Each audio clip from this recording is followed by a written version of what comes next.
Nah, jadi godaan betina cabul itu emang bener-bener ada anjir. Nah, jadi kenalin gitu sama MC kita yang satu ini, yang bernama Mimori Toka, yang tiba-tiba dipanggil sama Dewi Cabul bareng sama temen sekelasnya buat jadi pahlawan di isekai. Tapi ya sesaat gitu, setelah si Toka ini berbangga diri karena udah dipanggil sama Dewi Cabul buat jadi pahlawan, tanpa basa-basi si Dewi Cabul itu kan ngekick si Mimori Toka karena rank yang dia punya itu adalah rank E. Dan ya buat kalian yang pengen tahu Dewi Cabul ini siapa ya kan, yang udah berani-beraninya ngedrop kick si Toka hanya karena rank doang. Nah, jadi Dewi ini bernama Vicis, yang tadi sini gue tuh kagak paham apa yang pengen dia capai gitu kan, sampai manggil pahlawan Jomo sebanyak itu di isekai anjir. Nah, jadi kenapa gue bilang ini Dewi itu cabul ya kan? Alasannya bukan karena penampilannya cuy, tapi emang kelakuan dia itu udah kayak Beats yang nyiksa Tate no Fury anjir. Udah dia itu memanipulasi teman sekelasnya, ngebuat pingsan sahabatnya si Toka ya kan. Si Dewi ini juga tega gitu, ngebully Toka sampai ngebuang si Toka ini ke tempat monster anjir. Tapi jujur gitu, di sini gue itu suka sama sifatnya si Toka, karena setelah dia itu dicampakin nama Dewi Cabul tadi ya kan, dia itu langsung pergi dengan anggun sambil ngacungin jari di tengah anjir. Dan ya di sini gue juga punya harapan gitu sama si Toka ya kan. Kalau si Toka ini gue harapin dia itu bisa ngebalas dendam ke pahlawan Jomo yang udah ngebully dia juga cuy. Siapa yang gak kecewa kan? Udah tiba-tiba dipanggil ke isekai. Udah dipanggil jadi NPC lagi. Abis jadi NPC malah kedepak dan dibully sama teman sekelasnya sendiri. Kalau gua bantai semua itu kan.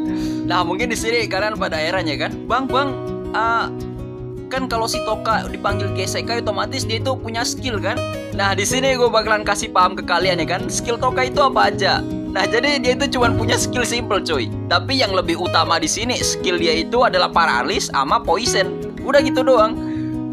Dan karena hal ini ya kan menurut gua kocak juga. Jadi ya karena skill paralis sama poison doang, si Toka ini bisa ningkatin levelnya selama 1 jam dari level 1 ke level 258 anjir. Gimana jadinya cuy. Nah, jadi ya si Toka ini cuman ngebekuin musuhnya sama paralis, abis itu ngeracunin musuhnya sama skill poison miliknya. Udah gitu doang.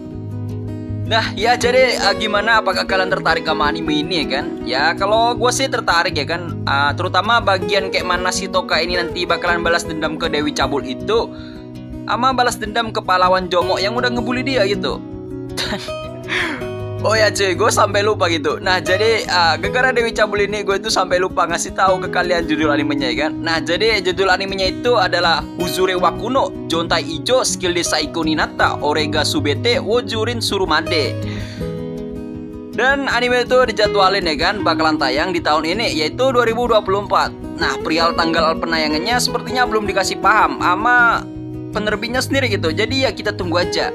Dan ya mungkin gua jamin kalian tuh kagak bakalan sabar ya kan nunggu nih anime. Jadi di sini gua ada 2 opsi. Antara kalian itu baca manga atau nunggu Sepuh kasih spoiler di kolom komentar ini. Dan ya mungkin itu doang ya kan. Ya jadi kali ini kita tunggu-tunggu aja dulu ya kan dengan sabar ya kan. Barangkali apa yang kalian tunggu itu bakalan membuahkan hasil ke depannya dengan adegan anime action yang sangatlah rapih tanpa adanya CG cuy. Dan ya oke, see you next time, sampai jumpa lagi.